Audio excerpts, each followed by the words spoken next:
Hello my dear friends. So आज हम करने वाले हैं principle of inheritance and variation. और हमारा रिश्ता थोड़ा लंबा चल गया है क्योंकि पार्ट 2 भी आ चुका है। Now it's time for part 3। और बहुत कुछ डिटेल्स हम लोगों ने पहले के वीडियोस में पढ़ लिया है। जीनोटाइप बनाना सीख लिया है, फिनोटाइप सीखा है कि क्या क्या होता है। चलो आज उसको आगे बढ़ाते हुए एंड मेरी एक शिकायत है, आप लोगों ने मुझे लास्ट डे का होमवर्क मुझे रिप्लाई नहीं मिला, ठीक है। सो प्लीज रिप्लाई इट, ठीक है, ताकि मैं आपको भी आंसर बता सकूं कि वेदर यू आर करेक्ट और नॉट, ठीक है। चलो आज करते हैं। आज का टॉपिक है polygenic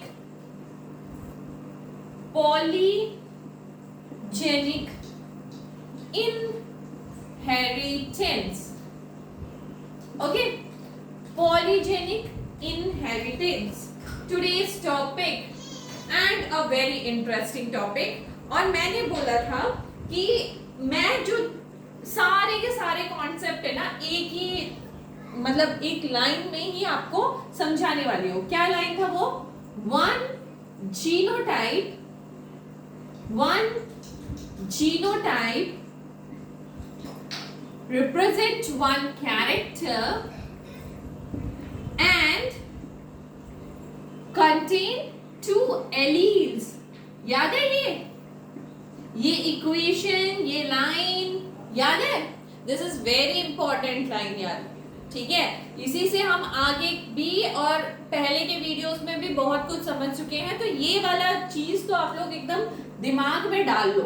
one genotype is one character is represented by two alleles, ठीक है।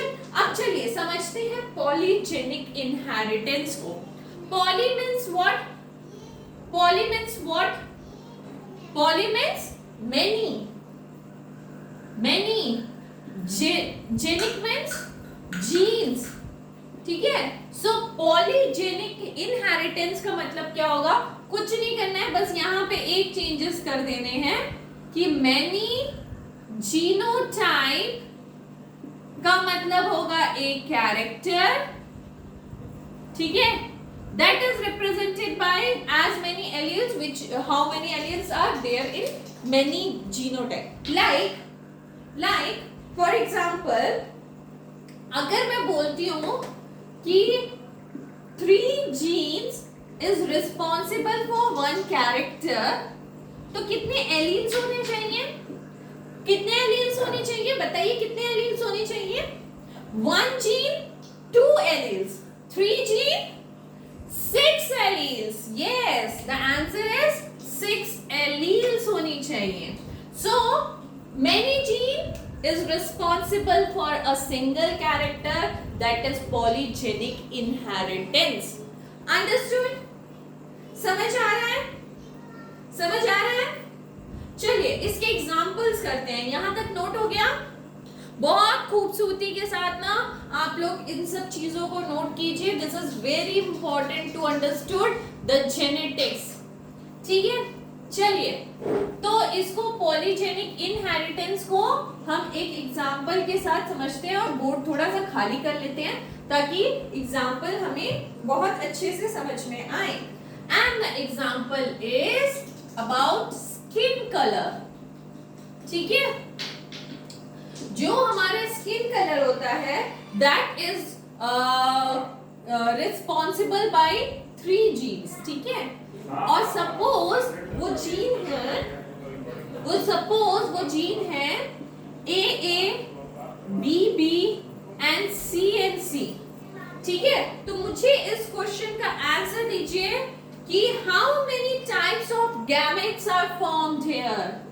How many types of gametes are formed here? कितने टाइप के गैमेट फॉर्म होंगे?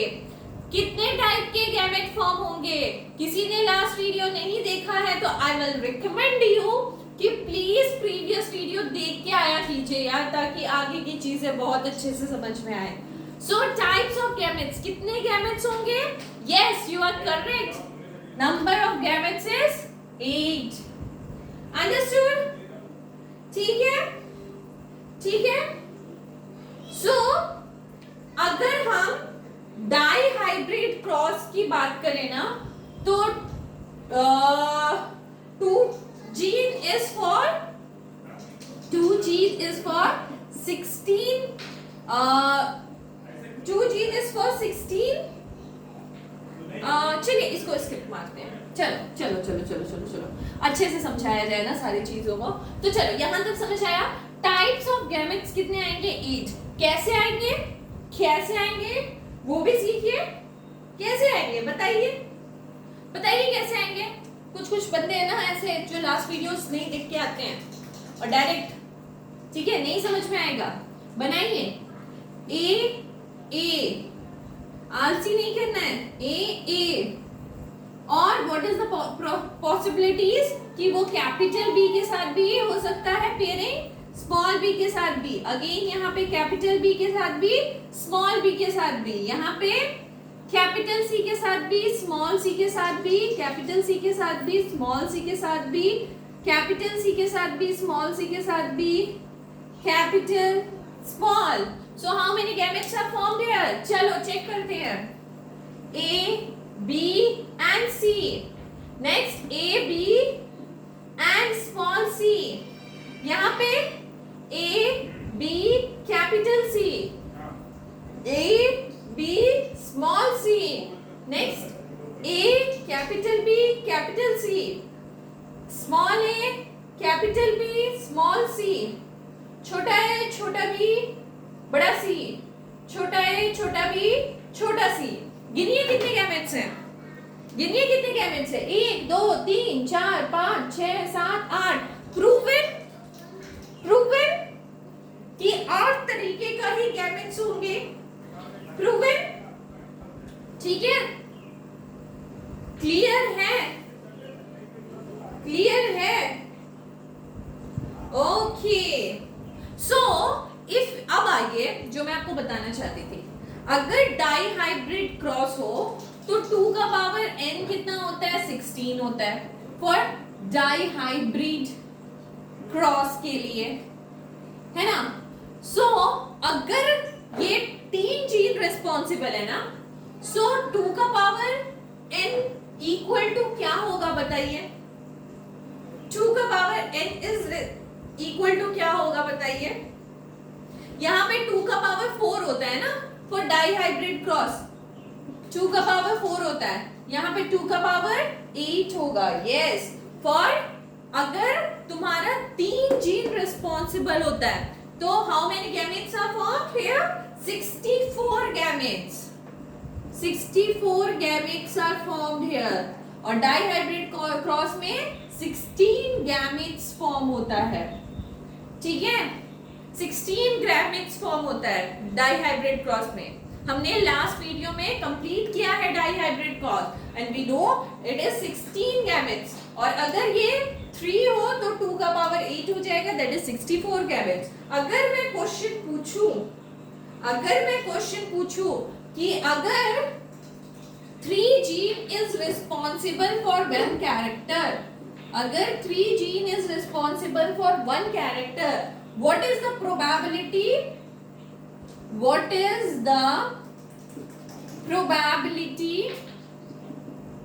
of small a small b small b small c?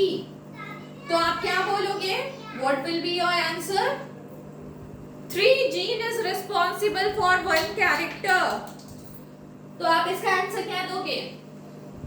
तो इसका answer होगा very right 1/64। ये चीजें नहीं समझ में आ रही होगी अगर आप पहले की वीडियोस नहीं देखे हैं तो, ठीक है। चलिए यहां तक नोट हो गया, नोट हुआ। ट्राई हाइब्रिड क्रॉस समझ आया, मतलब इफ 3 जीन्स आर रिस्पॉन्सिबल तो हम उसको बोलेंगे ट्राई हाइब्रिड क्रॉस, ठीक है। सो ट्राई हाइब्रिड क्रॉस समझ आया। चलिए अब बनाएंगे ट्राई हाइब्रिड क्रॉस, ठीक है। ट्राई हाइब्रिड क्रॉस बनाना है, आपको भी बनाना है। लेजी फील मत करिए, आलसी नहीं बनना है, ट्राई हाइब्रिड क्रॉस बनाना है, बनाएंगे तभी जेनेटिक्स सीखेंगे, ठीक है। सो क्या क्या था हमारे पास, capital A, capital B, capital C, A B small C, A B capital C, A B small C, A B C, A B small C, छोटा ए छोटा बी कैपिटल सी, छोटा ए छोटा बी स्मॉल सी, ठीक है। यही थे हमारे पास gametes, ठीक है। चलिए इसका पनेट स्क्वायर बनाइए। ओके,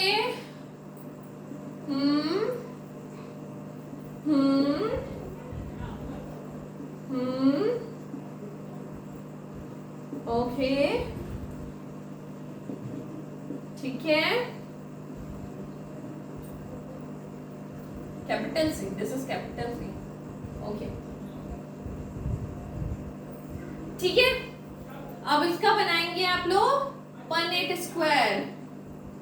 आलसी नहीं फील करो, please draw the Punnett square. जितना सॉल्व करोगे क्वेश्चन उतना कॉन्सेप्ट क्लियर होगा। So you have to prepare Punnett square. बनाइए बनाइए, ठीक है। और मैं इससे क्वेश्चन भी पूछने वाली हूं आपसे, ठीक है। पनेट स्क्वायर बनाइए। एक दो मैं पहले आपके लिए बना दू। इसके क्या फॉर्मेशन होंगे, A capital A, capital A, capital B, capital B, capital C, capital C. यहां पे क्या होगा, capital A, capital A, capital B, capital B, capital C, small C. यहां पे capital A, capital A, capital B, small C, capital C, capital C. बाकी सब बनाइए, ठीक है। और एक होमवर्क क्वेश्चन ले जाइए। What is the homework question, what is the probability of, homework question is what is the probability of किसका, capital A small A, capital B small B, capital C small C, ठीक है। ये पूरा Punnett square आप बनाएंगे और homework जरूर करेंगे। सो व्हाट इज द होमवर्क, अच्छा यहाँ पे क्वेश्चन नहीं दिख रहा है, फिर बोलोगे क्वेश्चन नहीं दिखा, हमने होमवर्क भी नहीं किया, ठीक है। So what is the probability of,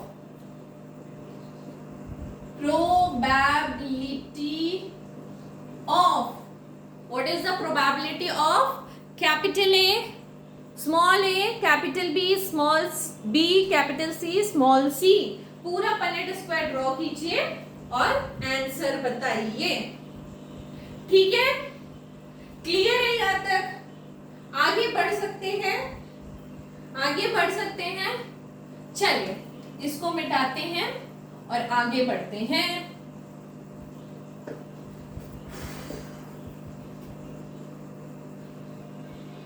right, चलिए our next topic is pleiotropism. Next topic is pleiotropism. Pleiotropism. What is pleiotropism?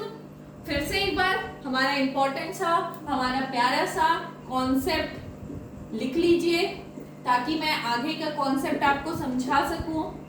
One genotype is equal to one character is equal to two alleles, ठीक है। अब प्लियोट्रोपिज्म का मतलब क्या होता है, ठीक है। वहां पे क्या था, मतलब लास्ट हमने क्या किया था, हमने लास्ट किया था पॉलीजेनिक, मतलब पॉलीजीनोटाइप।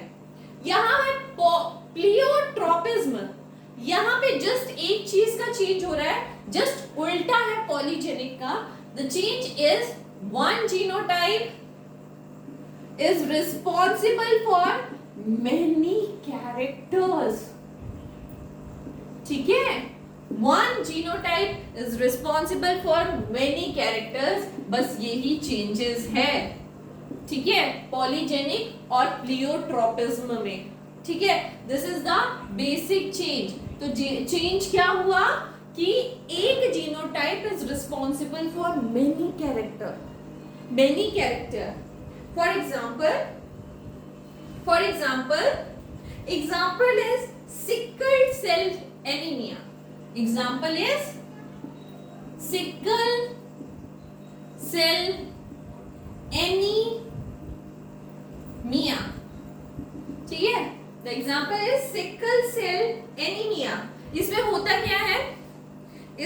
क्या है, बीटा चेन में म्यूटेशन होता है, बीटा चेन में म्यूटेशन होता है, ठीक है।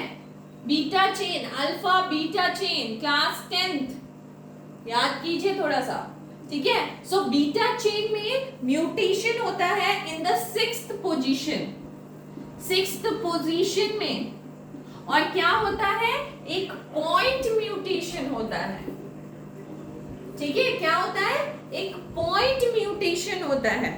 पॉइंट म्यूटेशन मतलब क्या हो रहा है वहां पे एग्जैक्टली, ग्लूटामिक एसिड जो है, ग्लूटामिक एसिड जो है वो चेंज हो गया है वेलाइन से, ठीक है, वेलाइन से चेंज हो गया है।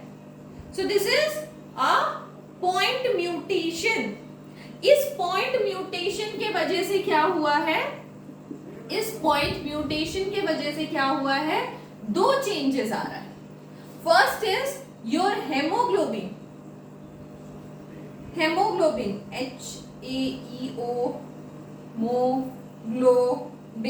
यस, योर हेमोग्लोबिन जो है उसमें क्या प्रेजेंट रहता है, आरबीसी। वो आरबीसी जो है वो सिकल सेल में कन्वर्ट हो गया है। What do you mean by sickle cell, चंदा मामा, ठीक है। उसका शेप बन गया है चंदा मामा का, सिकल शेप, ठीक है, शेप में चेंज हो गया है, ठीक है। क्या हुआ है, शेप में चेंज हो गया है, ठीक है। और एक क्या इफेक्ट आया है, जो हेमोग्लोबिन है, अच्छा आरबीसी के यहाँ पे लिख लो, आरबीसी में चेंजेस ये आया है कि वो सिकल सेल्ड हो गया है। अब यहाँ पे लिखो कि जो हेमोग्लोबिन है उसको जितना ऑक्सीजन कैरी करना चाहिए था बिकॉज ऑफ सिकल सेल, वो कम ऑक्सीजन कैरी कर रहा है। Haemoglobin carries oxygen in reduced capacity, ठीक है। तो क्या समझ में आया, सिकल सेल एनीमिया में क्या होता है, क्या समझ में आया। सिकल सेल एनीमिया में एक बीटा चेन में म्यूटेशन होता है। बीटा चेन में कहाँ म्यूटेशन होता है, this is on the 6th position. 6th position में क्या होता है, एक पॉइंट म्यूटेशन होता है। पॉइंट म्यूटेशन में क्या हो रहा है, ग्लूटामिक एसिड की जगह पे वेलाइन लग गया है, जो कि रिस्पॉन्सिबल है कि आरबीसी जो है वो सिकल सेल शेप हो जा रहा है, और दूसरा क्या है, जितना ऑक्सीजन हेमोग्लोबिन को कैरी करके लेके जाना चाहिए था उतना नहीं कर पा रहा है। सो पॉइंट म्यूटेशन की वजह से देखो दो कैरेक्टर में चेंज हुआ है। फॉर वन जीनोटाइप चेंज के वजह से मेनी कैरेक्टर्स में चेंज हुआ है। So this is the example of pleiotropism, ठीक है, ठीक है, ओके, नोट हो गया। दीज आर वेरी इंपॉर्टेंट, आपको आगे जाके भी बहुत काम में आने वाला है। ये सारी चीजें ना बहुत एकदम रट्टा मार के रख लीजिए दिमाग में, ठीक है।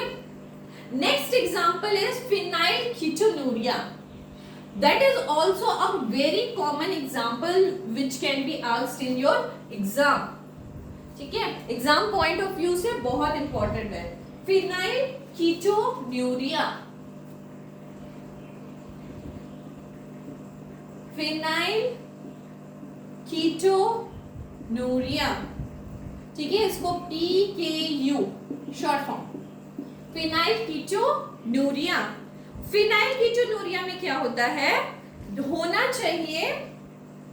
चाहिए फिनाइल एलानिन जो हमारे बॉडी में प्रेजेंट होता है उसको कन्वर्ट होना चाहिए उसको कन्वर्ट होना चाहिए किस में, थायरोसिन में, बट वो होता नहीं है। तो जब कन्वर्ट होता नहीं है तो होता क्या है, जब कन्वर्ट नहीं हो रहा है, एक्चुअली में कन्वर्ट होना चाहिए, यहाँ पे लिख लीजिए, एक्चुअली में कन्वर्ट होना चाहिए, कन्वर्ट होना चाहिए, बट हो नहीं रहा है, डजंट कन्वर्ट। अगर नहीं हो रहा है तो क्या हो रहा है, डिपोजिशन।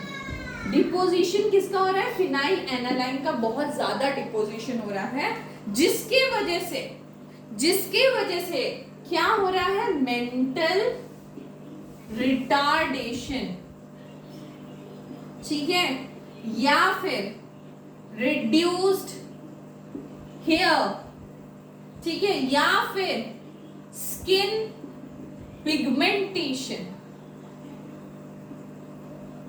ठीक है। तो क्या बोला मैंने, फिनाइल एनालाइन जो है वो क्या हो रहा है, उसको चेंज होना चाहिए थायरोसिन में, बट वो हमारे बॉडी में किसी भी वजह से कन्वर्ट नहीं हो पा रहा है। जब कन्वर्ट नहीं हो रहा है तो वो क्या होगा, वो डिपॉजिट होता जाएगा बॉडी में, जिसके वजह से 3 कैरेक्टरिस्टिक में चेंज आते हैं। एक तो मेंटल रिटार्डेशन, दूसरा स्किन पिगमेंटेशन, तीसरा reduced hair. So many character by one gene, this is pleiotropism, ठीक है, ठीक है, ओके, डन। ओके, यहाँ पे एक चीज और मैं बताऊंगी, this is also a case of single mutation, single gene mutation होता है इसमें, single gene mutation, yes of course single gene mutation ही होगा, तभी वन जीनोटाइप में चेंज की वजह से मैनी कैरेक्टरिस्टिक आ रहा है, ठीक है। और दैट कोड फॉर एंजाइम, किस एंजाइम के लिए कोड करना चाहिए वो लिख लो, that code for enzyme phenyl alanine hydroxylase, इस एंजाइम के लिए कोड होना चाहिए था, ठीक है।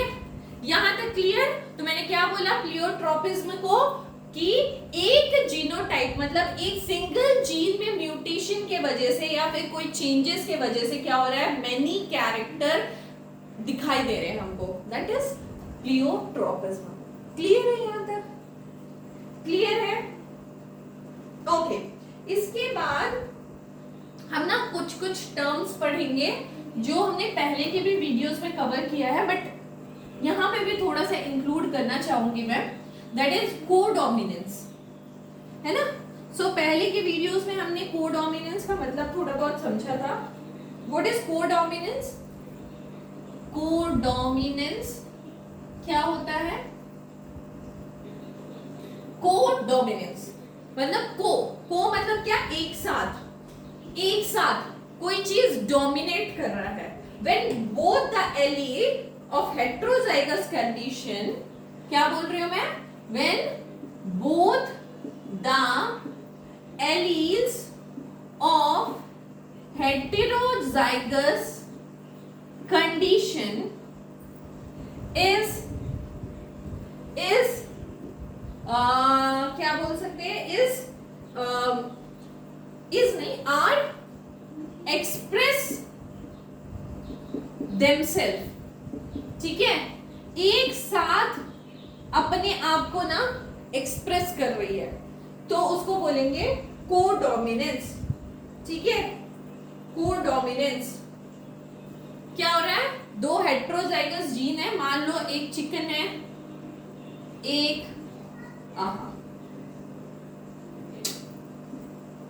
Drawing, okay.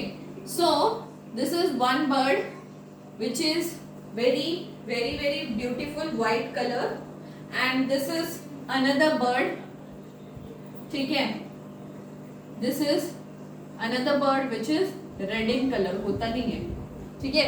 बट क्या हुआ, जब इन दोनों ने आपस में क्रॉस ब्रीडिंग हुआ तो इनका बेबी ना कुछ व्हाइट एंड रेड हो गया, ठीक है, इनका बेबी इज लाइक व्हाइट और रेड और something different colour than parents, ठीक है, तो उसकी वजह से क्या हुआ कि दोनों की कैरेक्टरिस्टिक रिप्रेजेंट हो रहे हैं इन अ सिंगल ऑर्गेनिज्म। ठीक है, तो मतलब दोनों एलील अपने आप को एक्सप्रेस कर रहे हैं। या फिर ये व्हाइट और रेड ना हो के ना ये एक नया कलर हो सकता था, पिंक कलर। ठीक है, पिंक कलर भी हो सकता है, बिकॉज कि दोनों ने अपना असर दिखाया और असर दिखा के मिक्स होके एक पिंक कलर बना दिया। ठीक है, so this is the feature of codominance.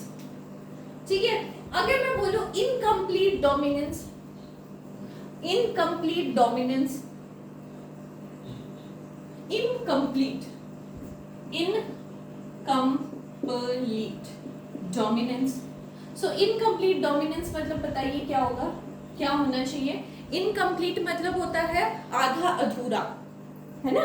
सो आधा अधूरा मतलब कंप्लीट ही नहीं हो रहा है, डोमिनेंस ही नहीं दिखा रहा है, तो उसमें हम क्या लिख सकते हैं? When both the allele of heterozygous condition does not express themselves। ठीक है, अपने आप को ना इनकम्प्लीट मतलब डोमिनेंस ही नहीं दिखा पा रहे। ठीक है, कोई भी एलील अपने आप को डोमिनेंट रूप पे नहीं दिखा पा रहा है। पेरेंट इज टॉल, ठीक है, टॉल एंड पेरेंट में मान लो कैपिटल टी स्मॉल टी है, कैपिटल टी स्मॉल टी है, एंड द क्रॉस ब्रीडिंग में मतलब यहाँ पे कैपिटल टी और कैपिटल टी है सपोज। सो अगर बच्चा कैपिटल टी और स्मॉल टी आया तो दोनों में से कोई एक्सप्रेस ही नहीं कर रहा है। ठीक है, वो बच्चा ना टॉल है, वो ना ड्रॉप है, वो बच्चा क्या है? मीडियम हाइटेड है। ठीक है, सो किसी का फीचर एक्सप्रेस ही नहीं हुआ। ठीक है, तो दैट इज इनकम्प्लीट डोमिनेंस।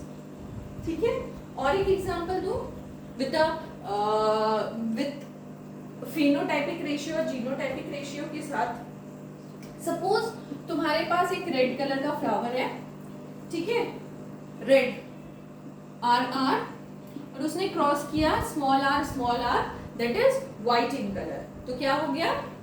ये है रेड इन कलर और ये है व्हाइट इन कलर। ठीक है, इनका F1 जेनरेशन क्या होगा? जल्दी से बताइए, F1 जेनरेशन क्या होना चाहिए, है ना?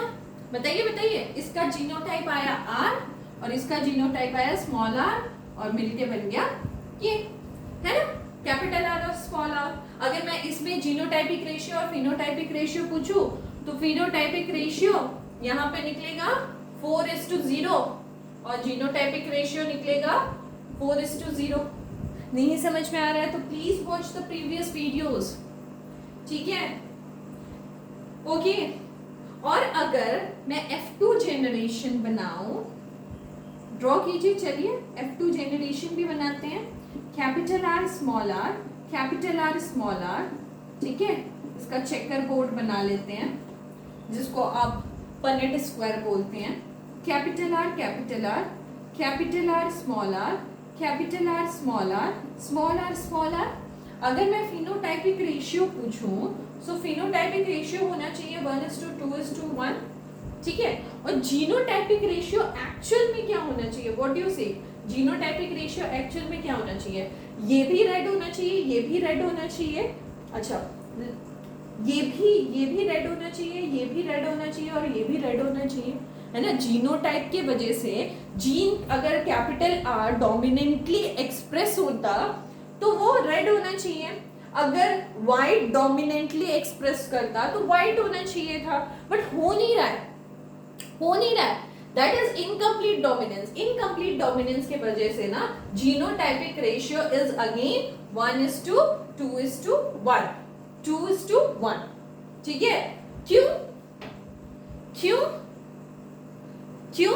क्योंकि ये कुछ अलग ही एक्सप्रेस कर रहा है, ना वो रेड एक्सप्रेस कर रहा है, ना वो व्हाइट एक्सप्रेस कर रहा है, वो कुछ अलग ही एक्सप्रेस कर रहा है, मतलब इनकम्प्लीट डोमिनेंस है। क्लियर? सो अगर if we talk about incomplete dominance, तो यहाँ एक बात निकल के आती है कि phenotypic ratio is equal to genotypic ratio. Incomplete dominance में फिनोटाइपिक रेशियो जो होता है that is equal to our genotypic ratio. ठीक है, क्लियर है? क्लियर है? तो नोट कर लीजिए, यहां तक नोट हो गया। So we already cover the 3 topics जो बहुत ही इंपॉर्टेंट टॉपिक्स था। पहला एक बार मिटा लेने दीजिए, मुझे थोड़ा सा सांस ले लेने दीजिए। ओके, चलिए। सो हमने क्या क्या कवर किया? हमने मेंडल के 3 लॉज कवर कर लिए। The first law of dominance है ना, लॉ ऑफ डोमिनेंस कवर कर लिया। लॉ ऑफ डोमिनेंस क्या बोलता है? एक जो एलील होगा वो रिस्पॉन्सिबल होगा फॉर द जीनोटाइपिक अपीयरेंस, मतलब जीनोटाइप वो शो करेगा, है ना। एक तो पक्का ही डोमिनेंट होगा, मतलब अगर कैपिटल टी और स्मॉल टी लिखते हैं तो अगर कैपिटल टी डोमिनेंट है तो बंदा टॉल हो जाएगा यार, है ना। सो लॉ ऑफ डोमिनेंस हमने पढ़ लिया है। लॉ ऑफ सेग्रीगेशन भी पढ़ लिया है, ठीक है।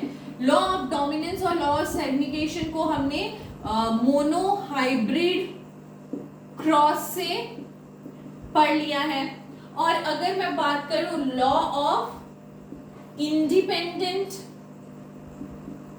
असॉर्टमेंट की, तो वो भी हमने कंप्लीट कर लिया है। सो ये हमने एक्सप्रेस किया था डाई हाइब्रिड क्रॉस से, है ना। सो यहां तक बातें हमारी क्लियर हो चुकी हैं। एंड अगर यहां तक क्लियर हो चुकी है तो ही हम आगे बढ़ेंगे chromosomal basis of heredity, chromosomal basis of heredity, या फिर हम क्रोमोसोमल थ्योरी ऑफ इनहेरिटेंस बोलते हैं उसको, ठीक है। सो मेंडल जी ने क्या किया था ना, उन्होंने सिर्फ ज्ञान बांटा था, ठीक है। उन्होंने बोला था कि ये होता है, ये होता है, ये होता है, ये होता है, बट उन्होंने एक्चुअल में प्रूव करके नहीं दिखाया था कुछ।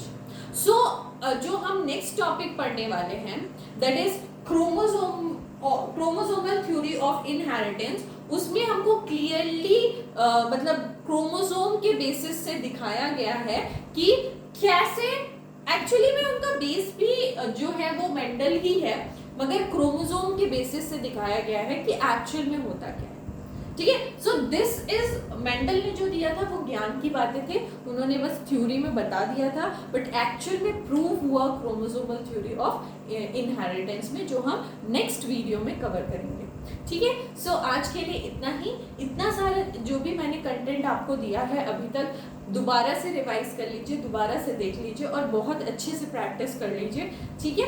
Then we move for the further video, ठीक है। तो आज के लिए इतना ही। Bye bye and thank you so much.